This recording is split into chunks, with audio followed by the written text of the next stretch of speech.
Hello, everybody. First thing, this is Leela. She's my birthday present, 26 years old. So I had to show y'all Leela for just a second. She's really cute. She's my birthday to myself. Anyway, I just want to talk to y'all folks for just a few minutes. Firstly, I really appreciate everybody viewing my poetry. That's really cool. I like everybody that views my channel. I think everybody's really awesome. And I really just feel like it's special that people like to watch my shit. So, also, I want to talk a little bit about my poetry.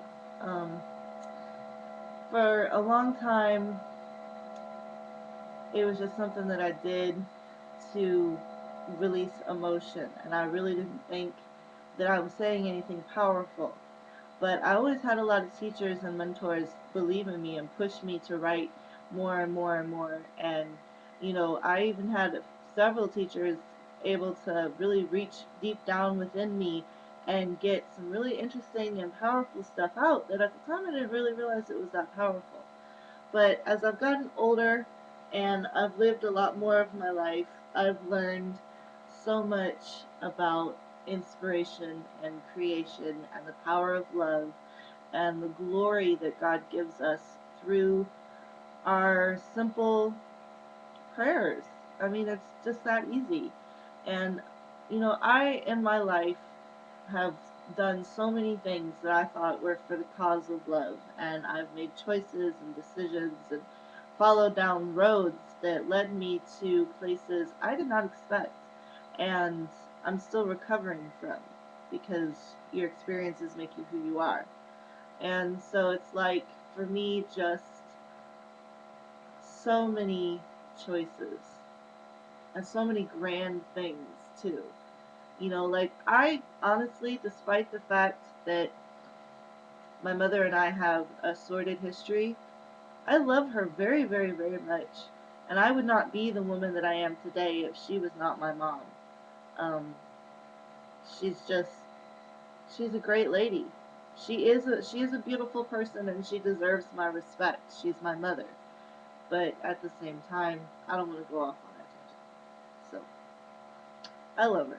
And that's all there is to it. Well, okay, well, let's go ahead and get to the poetry today then. I think I'm going to read out of my dragon book. Well, I just got some pictures taken. Anyway, um, that's another story. Okay, the fisheye. This is actually a story that my mom told me when I was a kid about when she was working as a waitress, going to school and everything. And I turned it into a poem. It just kind of turned itself into that. So here we go. It's called The Fish Eye. Can I take your order? What is good here? Well, I could ramble about ingredients, try for an expensive sale, and even give you an opinion, but what is good here? That is really up to you.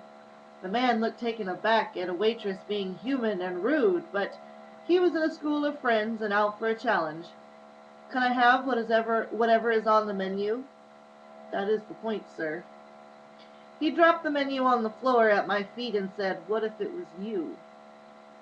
I guess that makes a good compliment these days, a usual display of sexual innuendos. Imagine that. Okay, I get it. I have acceptably required parts, but I am not like other girls. In this feeding ground, the common sights were tan, toned, and blonde. Wouldn't you like Miss Blue Eyes with a chemistry major rather than me who is walking away? I did that on purpose. Who said I didn't like the attention? The man accepted the diversion and began to ask her questions she didn't know the answers to. How was I to know it was his hobby? Except that I heard him talking about it from another table. From another table, a serpent's tongue licked my name. Again, the usual. So the next girl, thinking she can play my game, says, Why are you so spiteful?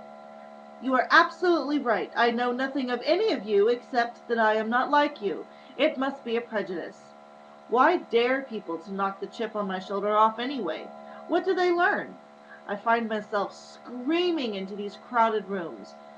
Some have told me that people will choose to quietly not allow the disruption of their peace because they can do that. His name was arrogance. I have yielded my power to another by exposing my mind to someone who did not deserve the humiliation.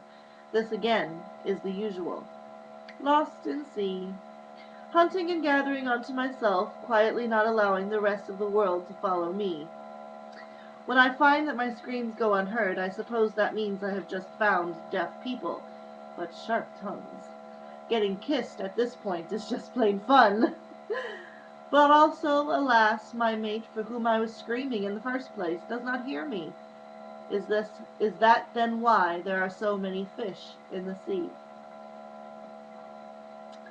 Alright, thank you folks. I really appreciate your attention and all that good stuff. Have a great day.